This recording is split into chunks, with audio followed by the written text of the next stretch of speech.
Hi friends, இந்த வீடியோவில் நாம் இதை பற்றி பார்க்க போகிறோம்னா சந்தியா ராகவ் சீரியல் ப்ரொமோ பற்றி தான் இந்த வீடியோவில் பார்க்க போகிறோம். அதுக்கு முன்னாடி நம்ம சேனலை சப்ஸ்கிரைப் பண்ணாதவங்க இதில் இருக்கிற சப்ஸ்கிரைப் பண்ண கிளிக் பண்ணிவிட்டு பக்கத்தில் இருக்கிற பெல் பட்டனையும் கிளிக் பண்ணிடுங்க. சரி வாங்க வீடியோக்குள்ளே போகலாம். எங்கே பார்த்தோம்னா புவனேஸ்வரி நேராக ரகுராம் வீட்டுக்கு வந்துடுறாங்க. அப்போது நம்ம ரகுராம் வந்து புவனேஸ்வரியை உட்கார சொல்கிறாங்க. சொல்ல புவனேஸ்வரி, உனக்கு என்ன வேணும் அப்படின்னு கேட்டதும், இங்கே பாருங்கள் ரகுராம், நம்ம பிரச்சனையால் நம்மளோட சொந்த பந்தமே விட்டு போயிடுச்சு. ஸோ மறுபடியும் அந்த சொந்த பந்தம் தொடரணும், அதுக்கு தான் நான் வந்திருக்கேன் அப்படின்னதும் எல்லாரும் குழம்பி போய் பார்த்துட்டு இருக்காங்க. இந்த பக்கம் நம்ம புவனேஸ்வரி வந்து, ஜானகி உன் புருஷ பக்கத்தில் வந்து நில்லு அப்படின்னு சொல்லி ஒரு பூ பழ தட்டை வந்து எடுத்து இந்த தட்டை வாங்கிக்கோ அப்படின்னு சொல்கிறாங்க. எதுக்கு இதெல்லாம் அப்படின்னு நம்ம ரகுராம் கேட்டதும், இங்கே பாருங்கள் ரகுராம், நம்ம சொந்த பத்தம் மறுபடியும் தொடரணும்னு சொன்னால் உங்கள் வீட்டு பொண்ணு மாயாவை என் அண்ணன் பையனுக்கு பொண்ணு கேட்டு வந்திருக்கா அப்படின்னதும் ரகுராம் ஜானிக்கு வந்து இடிய விழுந்த மாதிரி போயிடுது. சாமியாக அந்த இடத்துல அதிர்ச்சி ஆகுறாங்க. புவனேஸ்வரி, நீ என்ன பேசிட்டு இருக்க?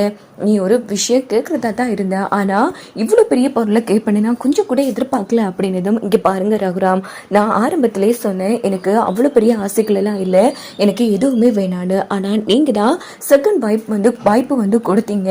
ஸோ நீங்கள் கொடுத்த வாக்கு மீற மாட்டீங்க. இந்த ஊருக்குள்ளேயே வந்து வாக்கு மீறாத ஒரு நல்ல நேர்மையான மனுஷனா அது நீங்கள் மட்டும்தான். சொல்லப்போனால் அதனால தான் இந்த ஊர் மக்கள் எல்லாருமே உங்களை அவ்வளவுக்கு மதிக்கிறாங்க. சொல்லுங்க ரகுராம், நீங்கள் கொடுத்த வாக்கு அப்போ என்ன ஆகுறது அப்படின்னதும் ரகுராமால எதுவுமே பேச முடியல. அந்த இடத்துல தலை குனிச்சிட்டு இருக்காங்க. அப்பாடா, இந்த மாயா வாழ்க்கைக்கு ஒரு ஆப்பு வந்துருச்சுங்கிற மாதிரி சாரு ஒரு பக்கம் செம ஹாப்பியா இருக்காங்க. இப்போ நம்ம ஜானகி என்ன யோசிக்கிறாங்கன்னா, கடவுளே இது என்ன கொடுமை, இவர் வேற வாக்கு கொடுத்துட்டாரு, இவர கௌரவத்தை நாம காப்பாத்துறதா இல்ல என்ன அம்மாவா நினைச்சிட்டு இருக்கிற என் பொண்ணு மாயா வாழ்க்கையை நான் காப்பாத்துறதா, கடவுளே என்ன சோதனை அப்படின்னு சொல்லி ஜானகி ஒரு பக்கம் குழம்பிட்டு இருக்காங்க. இங்க பாரு புவனேஸ்வரி, நீ கேட்கறது ரொம்ப தப்பு. இப்போ உங்க அண்ணன் பையனுக்கு மாயாவை பிடிச்சிருக்கலாம், ஆனா மாயாவுக்கு வேற யாரையாச்சும் பிடிக்கலாம்ல அப்படின்னதும், என்ன ஜானகி சொல்றேன், இங்க பாரு, நான் சொல்ல வரதே அவளுக்கு ஒரு கனவு ஆசைகள் இருக்கும். ஸோ இப்படிப்பட்ட ஒரு மாப்பிள்ளை தான் அமையணும்னு அவளும் ஆசையோடு இருப்பா. இப்போ திடீர்னு வந்து எங்க மாயாவை பொண்ணு கட்டா, இது என்ன நியாயம்? இங்க பாரு, நீ வேற எது வேணும்னாலும் கேளு, கண்டிப்பா இவரு கொடுப்பாரு அப்படின்னதும், இங்க பாருங்க, நான் அதை கொடுப்பேன் இது கொடுக்க மாட்டேன்னு உன் புருஷன் என்கிட்ட வாக்கு கொடுக்கல ஜானகி, நீ என்ன வேணும்னாலும் கேளு, நான் கொடுப்பேன்னு தான் சொல்லியிருக்காரு.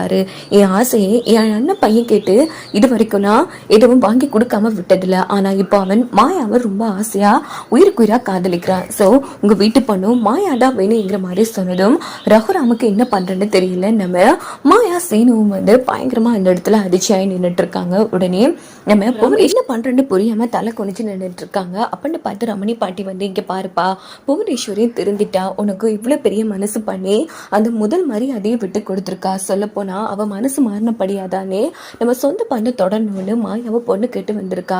இதுல என்னப்பா இருக்கு? அந்த பையனும் படிச்சிருக்கா, நம்ம மாயாவும் படிச்சிருக்கா. காலங்காலத்துல அவங்களுக்கு கல்யாணம் பண்ணி வச்சா தானே நல்லா. பேசாம நம்ம மாயாவை அவங்களுக்கே கொடுத்துடலாம் அப்படின்னதோ ரகுராம் அதிர்ச்சி ஆறாங்கம்மா, என்ன பேசிட்டு இருக்கீங்கம்மா? இங்க பாருங்க, அவங்க சின்ன வயசு பொண்ணுங்க. மாயா வந்து ஃபாரின்ல படிச்ச பொண்ணு.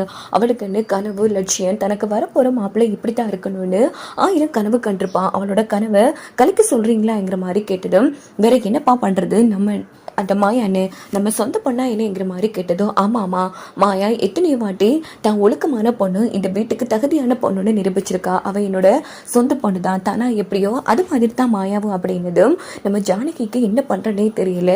உடனே அந்த இடத்துல ரகுராம் வந்து, இங்க பாரு புவனேஸ்வரி, நான் ஒரு வாக்கு கொடுத்தேன்னா அதை மீறவே மாட்டேன், இருந்தாலும் எனக்கு மாயாவோட முடிவும் வேணும். ஸோ மாயா முடிவு பண்ணா மட்டும்தான் இந்த கல்யாணமே நடக்கும்ங்கிற மாதிரி சொன்னதும், உடனே நம்ம புவனேஸ்வரி, இங்க பாரு ரகுராம், நீங்க கொடுத்த வாக்கு வந்து மீற மாட்டீங்கன்னு நம்புறேன். அதே மாதிரி மாயாவை சம்மதிக்க வேண்டியது உங்களோட பொறுப்பு. நான் கேட்டு நீங்கள் ஒரு விஷயம் இல்லைன்னு சொன்னால் அது உங்கள் வாக்கை மீறிட்டீங்கன்னு அர்த்தம் அப்படின்னு சொல்லிட்டு புவனேஸ்வரி அங்கேருந்து போனதும் ரகுராம் இடிச்சு போய் இருக்காங்க. அங்கே பார்த்தோன்னா வெளியில் போன மாயாவும் சீனுவும் வராங்க. அப்போ நம்ம ரமணி பாட்டிச்ச, இவ எப்போ இந்த வீட்டுக்குள்ளே காலடி வச்சாலும் அடுத்தடுத்த குழப்பங்கள் இவளால தான் நடந்துட்டுருக்கு. அந்த புவனேஸ்வரி அண்ணன் பையனை என்ன சொக்கு பொடி போட்டு மயக்கினாலோ தெரியாங்கிற மாதிரி ரமணி பாட்டி பார்வதியெல்லாம் வாய்க்கு வந்தபடி பேசிட்டு இருக்காங்க. என்ன பேசிட்டு இருக்கீங்க நீங்கள்?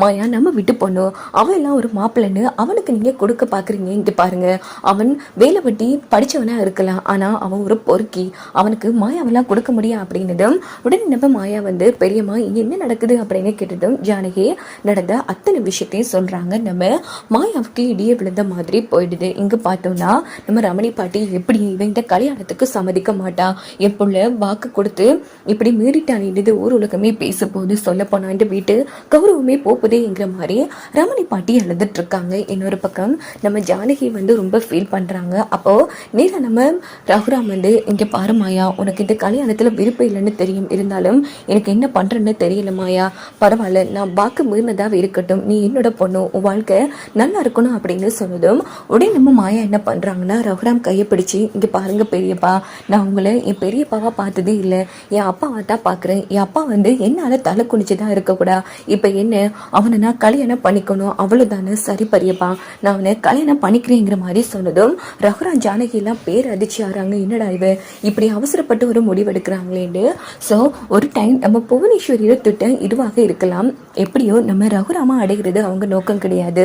ரகுராமை வந்து ஜானகி மேல வச்சிருக்கிற நம்பிக்கை இழக்கணும். ஏன்னா ஜானகி வந்து தன்னோட குடும்ப கௌரவத்தை வந்து காப்பாற்றுவாங்கங்கிற ஒரு நம்பிக்கையில தான் இப்போ வரைக்கும் ரகுராம் இருந்துட்டு இருக்காங்க. ஸோ ரகுராம் ஜானகி மேல வச்சிருக்கிற நம்பிக்கையை உடைச்சி ஜானகி வந்து கழுத்தை பிடிச்சி வெளியில தள்ளணும். ஏன்னா மாயா சேனு காதலிக்கிற விஷயம் நம்ம புவனேஸ்வரிக்கு வந்து தெரிஞ்சிருக்கலாம். ஸோ கண்டிப்பா நாம மாயாவை பொண்ணு கேட்டு போனா ஜானகி இந்த கல்யாணத்துக்கு சம்மதிக்க மாட்டா. ஒருவேளை மாயாவே ரகுராம் மானத்தை காப்பாத்த இந்த கல்யாணத்துக்கு சம்மதிச்சாலும் திருட்டுத்தனமா மாயா சீனுவுக்கு கல்யாணம் பண்ண முடிவெடுப்பா. அப்போ அந்த இடத்துல நம்ம ஜானகி மேல இருக்கிற நம்பிக்கை ரகுராமுக்கு உடைஞ்சிரும். இங்க பார்த்தா குடும்பமே ரெண்டா உடைஞ்சு போயிருங்கிற மாதிரி புவனேஸ்வரியும் திட்டம் போடலாம். வாங்க வெயிட் பண்ணி